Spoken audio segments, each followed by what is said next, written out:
Tudo bom, turma? Sejam bem-vindos aqui para mais um bloco da nossa aula prática, na qual a gente vai trabalhar sobre o nosso projeto elétrico. E aí a gente vai seguir aqui então com o dimensionamento. Eu fiz aqui um exemplo, né, no bloco anterior a respeito do dimensionamento da iluminação da sala.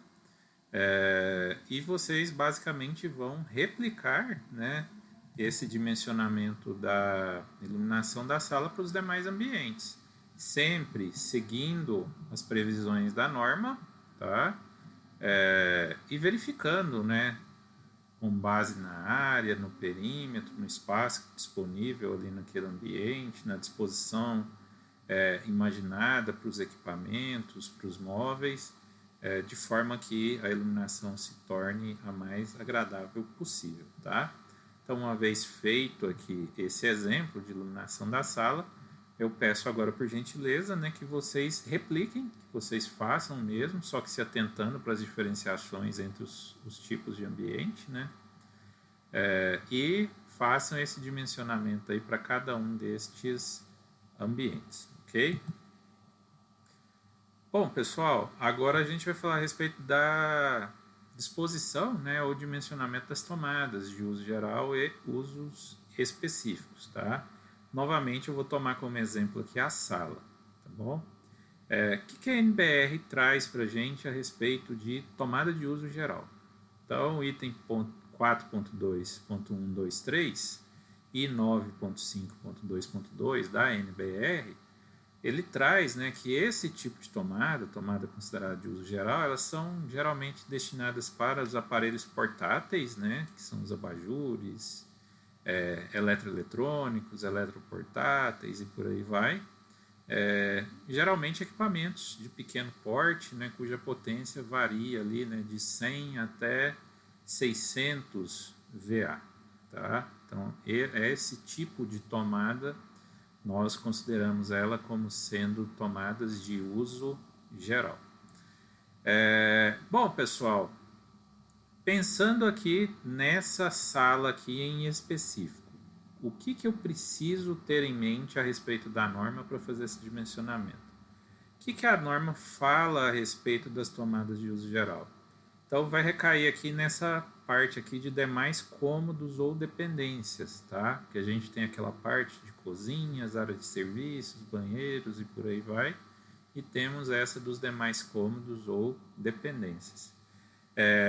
Como a sala de estar /TV se enquadra nesse tipo, na norma prevê que você precisa ter no mínimo, tá? No mínimo, uma tomada de 100 VA no ambiente, tá? Porém, a norma ela faz um complemento que eu costumo chamar de regrinha do perímetro, que é justamente você verificar o perímetro do ambiente e verificar se o vão máximo entre as tomadas do ambiente estão respeitando essa distância máxima que a norma recomenda. E o que a norma diz? Ela fala o seguinte, que em salas e dormitórios você precisa ter no mínimo um ponto de tomada para cada 5 metros ou fração de perímetro, ok? Bom, pessoal, baseado nisso, se nós pegarmos o nosso ambiente aqui, a gente vai ver que é um ambiente então de 4,5 por 5,75. Você vai dobrar a medida da largura, dobrar a medida do comprimento e a soma de tudo isso vai dar ali aproximadamente 20,5 metros. Então esse seria o perímetro do nosso ambiente. Ah, professor, você considerou mesmo assim o vão sem parede? Considerei, porque ele não fala se é um perímetro físico ou imaginário, né? A norma não faz essa diferenciação. E você tem que considerar que se você tem aquele vão ali, aquele espaço, naturalmente você vai ter que compensar com tomadas em outras posições onde existem paredes, né? Então, o cuidado a ser tomado é esse, tá? Então, nesse caso aqui, né, pensando nesse vão de 20,5 metros, dividindo por 5 metros, que é a distância máxima, a gente vai precisar ter ali 4,1 tomadas. Não? Então, acima, né, de 4, você tem a opção de ou arredondar para baixo, se for abaixo de 4,5, né, ou subir, né, para o valor maior se for acima disso. Como tomadas em um ambiente nunca é demais, né, e ainda mais na vida tecnológica, né, cheia de equipamentos, dispositivos eletroeletrônicos na qual a gente vive, a recomendação que eu faço é que arredonde para cima.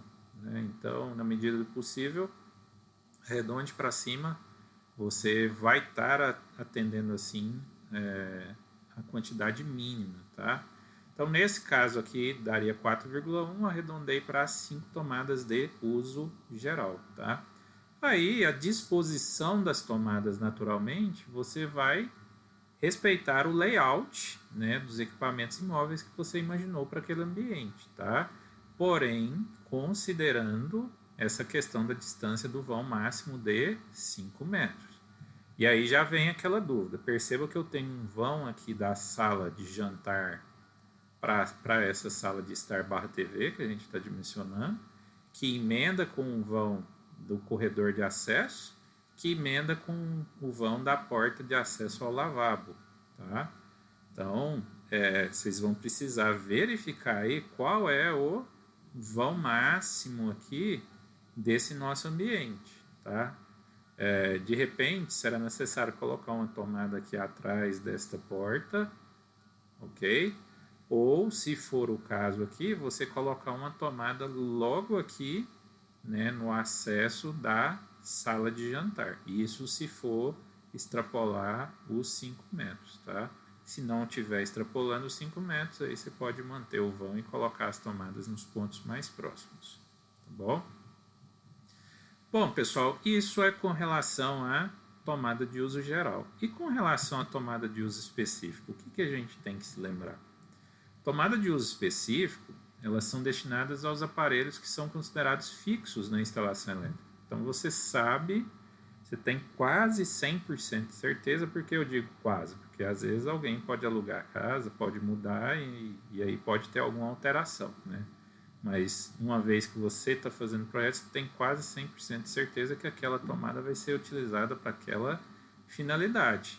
Então, você pode prever uma tomada de uso específico para aquela finalidade, tá? Pensando nesse ambiente aqui de sala, não me vem à mente muitas tomadas de uso específico. A que me ocorreu, né, e que eu até fiz a sugestão aqui, foi prever uma tomada de uso específico para o aparelho de ar-condicionado. Tá? Aí vocês devem estar se perguntando, professor, qual a posição para a instalação dessa tomada? Novamente, vai depender do que vocês têm em mente para este projeto, do layout dos equipamentos, da disposição dos equipamentos, tá? Então, cabe a vocês definirem. Uma vez definida a posição onde vai ficar os equipamentos e, consequentemente, o ar-condicionado, aí você pode prever logo próximo a ele a sua tomada de uso específico.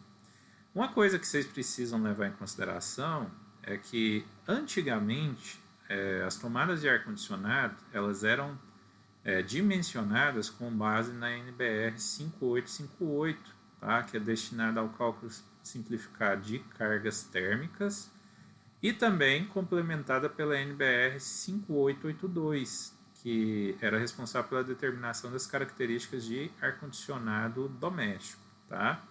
São duas normas um pouquinho antigas, de 83, porém essas normas elas foram canceladas em 2010, tá? E sem substituição, tá bom?